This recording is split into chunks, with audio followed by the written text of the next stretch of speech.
ये छोटी छोटी कथाएं हैं जो आपके बहुत काम आऊंगी। एक समय एक गांव में, एक नगर में एक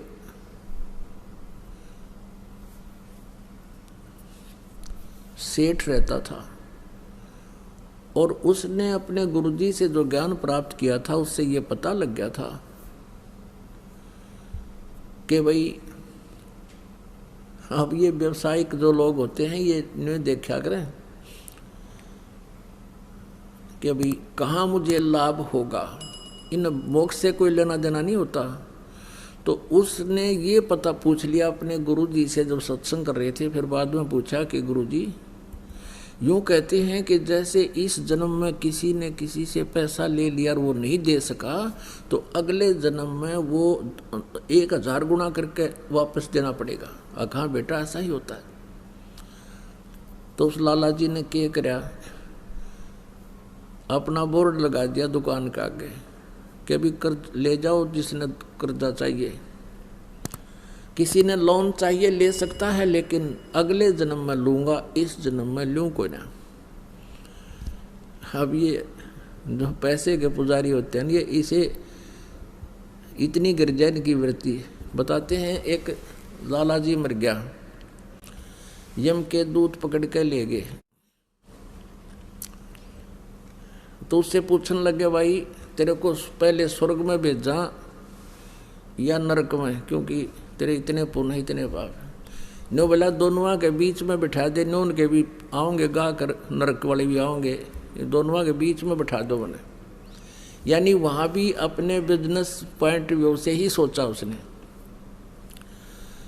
तो इसी दृष्टिकोण से उस लाला जी ने अपने गेट पर ये बोर्ड लगा रखा था कि अभी इस जन्म जो कोई लोन लेगा तो अगले जन्म में लूँगा उससे। 2 ठग थे, उन्होंने वो बोर्ड पढ़ लिया। वो चले थे चोरी चारी करने, उन्होंने बोर्ड पढ़ लिया। दोनों बतलाए रही साहब मूर्ख, हमने तो पहली बार देखा, मेंटल तो नहीं है। अब उससे बात करी, भाई लाला जी हमने 200 रुपये कर्ज दे दे। बोला ले ले भाई। वो पक्का करे थे, वो कहने लगे भाई देखा हम तो जल्दी देवांगे, व्यवहार के पक्के आदमी हैं। वो कहने लगा ना भाई मैं तो अगले जन्म में लूँगा। अब उन्होंने फिर पक्का करना, भाई हम तो 6 महीना के भीतर तेरे वापस दे देंगे ब्याज रुपया। वो बोला ये ब्याज लूँगा और अगले जन्म में लूँगा, ना तो जाओ तुम। तो उन्होंने सोचा अच्छा भाई ले अगले जन्म में ले। उन तो ठगना था ही वो। उन दोनों ने अपने 200 रुपये या जैसा भी 100 या 500 लिए और दरे गठड़ी में चल पड़े। आगे वो चलते जा रहे थे। एक गांव के बाहर एक तेली का घर था। पहले तेली होते थे, कोल्लू चला करते थे बैल से, और उसमें सरसों पीड़ा करते थे और तेल बनाते थे। उस तेली के आंगन में कोल्लू लग रहा था। एक बैल तो चल रहा था, कोल्लू चला रहा था। एक वहाँ खड़ा था, पेड़ से बांध रखा था। तेली किसी कामवश गांव में गया हुआ था। वो दोनों वहाँ रुक गए, जलपान कर ले, पानी पी लेते हैं। उन्होंने पानी पिया तो दोनों बैल बतलावे थे, आपस में बातें कर रहे थे। अब जो बैल चल रहा था उसमें कोल्लू में उसने पूछा जो बैल खड़ा था कि भी तेरा कितना लेन देन इस तेली के साथ बचा है। अब वो खड़ा बैल कह रहा है कि अभी कल जो है ना एक व्यक्ति आएगा और मुझे इससे मोल ले जाएगा 200 या 400 रुपये में। वो उस तेली का वो इतने पैसे मांगता है, और वो जो मुझे लेने आएगा वो मेरे 1200 रुपये मांगता है। उसके सारा हिसाब किताब लाकर 1200 रुपये ब्याज ब्यूज के हो रहे हैं। और वो फिर क्या होगा, मुझे यहाँ से ले जाएगा। आगे एक राजा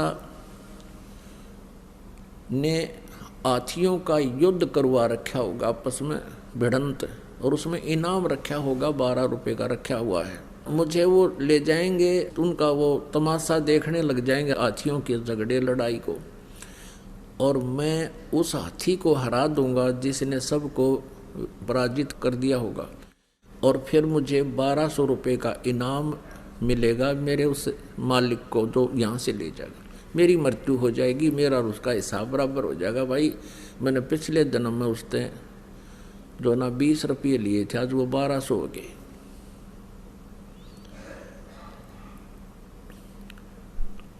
तो उसने फिर पूछा कि भाई जो कोल्लू को चला रहा था उससे पूछा कि तेरा क्या हिसाब किताब है तेली का और तेरा? उसने कहा भी मेरा और इसका हिसाब पूरा होने वाला है और मैं एक घंटे 2 घंटे में मर जाऊंगा। इतने में वो तेली आ गया और उनका कलेजा हिल गया। अकरे तेरा गजब हो गया, बैल बोले और बैल बोले हैं तो बस साची ये पाओगी, ये तो अनहोनी है, भगवान ने बुला रहा है इन्हें। तो उनने सोचा भी आज रुकना पड़ेगा यहाँ और कल देखेंगे यूँ मरेगा किस टाइम यूँ बैल और वो किस टाइम ग्राहक आएगा। तेली आ गया, उनसे पूछा भाई कौन हो, कहाँ से आई हो? उन्होंने बता दिया ऐसे हम जा रहे थे रास्ते में पानी पीने लग गए। और वो तेली बोला भी कोई बात ना, अब देर हो गई है, शाम रुक जाओ, सुबह जाइए का। अच्छा भाई, वो तो रुकना ही चाह थे। 2 घंटे के बाद वो बैल जो चल रहा था उसकी मृत्यु होगी, जो कोल्लू चला रहा था। अब उन दोनों का दिल धड़क धड़क करने लगा रहे, या तो सच्ची हुई भाई। उधर से अगले दिन सुबह एक व्यक्ति आया और उस तेली से कहने लगा भाई कोई बैल बता मुझे, या तेरे पास होता है बैल दे। अब तेली का ये डर हो गया कि भाई चलता चलता बैल मर गया, कोई बीमारी आ गई पशुओं में और इसने बेच दे जल्दी, तो दूसरे को भी और लाऊंगा कोई। उसने उसके 500 400 100 200 जिसे रुपये मांगे और उसने दे दिए। वो दोनों जने अपनी वहाँ पोटली कड़क के बांध गए, उस बैल लेकर गया था उसके साथ साथ चल पड़े। ये और देखेंगे वहाँ पर ये बताए थे इन्होंने कि बैल हाथी को हराएगा। वहाँ क्या हुआ कि वो जाके खड़े हो गए, दंगल लगा हुआ था, हाथी आपस में कुश्ती कर रहे थे, एक हाथी सबको पराजित करता हुआ चल रहा था और लास्ट में वो अकेला खड़ा हो गया कि और लाओ वे जिसका कोई हाथी हो, गुड़ाओ इसके साथ, ये केसरी हो गया। वो जाकर खड़े होकर तमाशा देखने लग गया। बैल पकड़ रखा था रस्सा हाथ में, वो बैल हाथ से रस्सा छुटा कर हाथी की तरफ भाग लिया। लंबे लंबे सींग थे पहने पहने। हाथी ने उसका सूंड मारा, वो सूंड लग गया, सींग फंस गया सूंड में और हाथी मारा किल की चंगाड़ बाज गया। हाथी का सूंड में दर्द बहुत होया करे। हाथी किल की मारा, रो और लीद कर, उसने सोची मेरा ने किया गया सिंगाड़ा, हाथी भाग गया। तो वो विजयी हो गया बैल। 1200 रुपये राजा ने इनाम दे दिया। वो 1200 रुपये उनके पास आए उस बैल वाले के पास, उसी समय बैल की मृत्यु हो गई। अब वो दोनों जने उनके पैरों तले की जमीन खिसकन लगी, क्या तो बूंदी बनेगी, बैल बनना पड़ेगा इस लाला जी का जिसके पैसे ले आए हम। वो दोनों वापस आ गए। अगले दिन 9 के 9 दोनों ने पैसे रख दिए। सेठ जी अपने पैसे पकड़े, ये मारा पर नहीं उठा ही पे। लाला जी ने ठाकर बाहर गली में फेंक दिए। मारे मेरे लेखे कितने ले जाओ, हम ना मैं ना लूँ, अगले जन्म में लूँगा। और वो ठाठा उल्टे धरे उसके हाथ जोड़े, लाला जी माफ़ कर दे, अगले जा मैं ना लूँ कती भी। वो बाहर फेंक गए। उन्हें सोची बड़ा साका होया भाई। अब वो उठा कर उसने वैसे तो गिरे क्यों कर, क्योंकि देना पड़े, वो तो बहुत सुरक्षित रखने पड़े उनको, कदे को छीन भी ना ले जा, थारे बचाव रखें।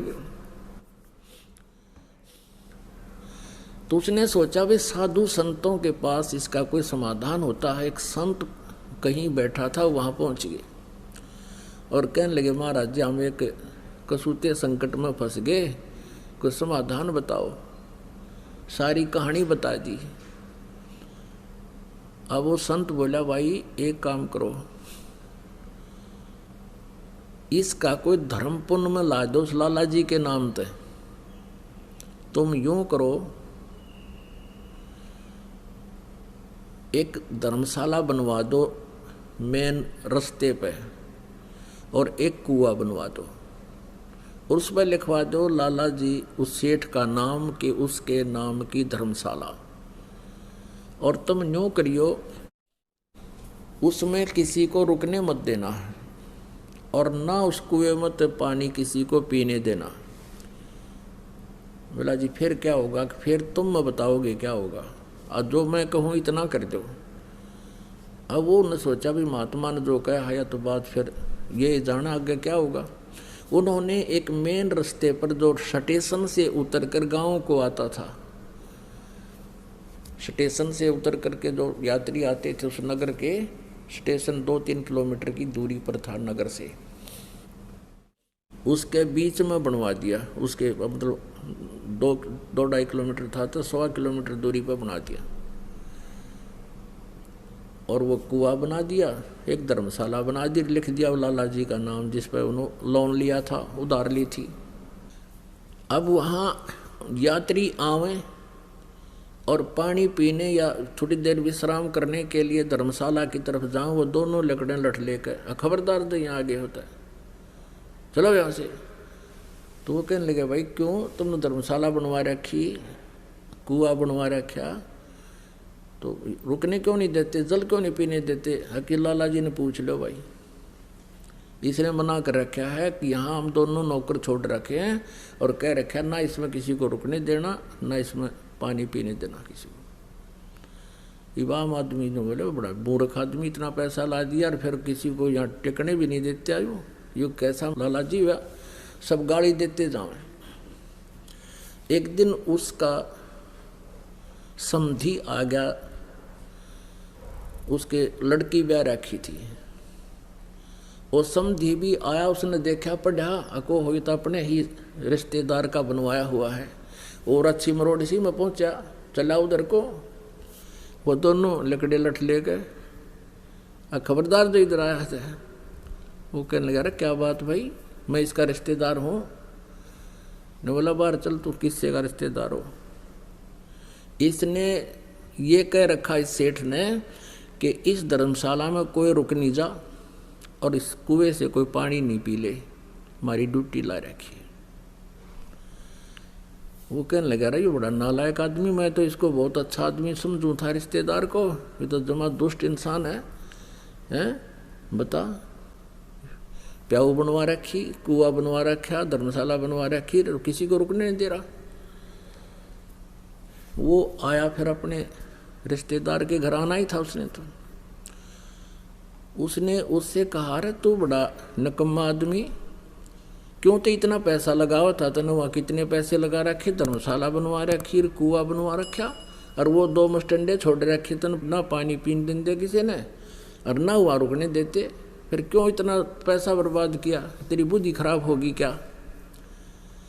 अब वो ने सोचा, भाई कौन सा, कहाँ धर्मशाला है, कौन सा कुआं है। वो काफ़ी देर सोचता रहा, क्या बात है, क्या कह रही हो आप? कह के मैं झूठ रहा हूँ, तेरा नाम लिख रखा और तेरे नाम से धर्मशाला बनवा रखी, कुछ लाला जी ने धर्मशाला बनवा रखी है, उसी ने ये कुआं बनवा रखा है, और वहाँ 2 खड़े हैं, वो लठ लिए इन्हों किससे नियाण दें, लाला जी ने कह रखी है।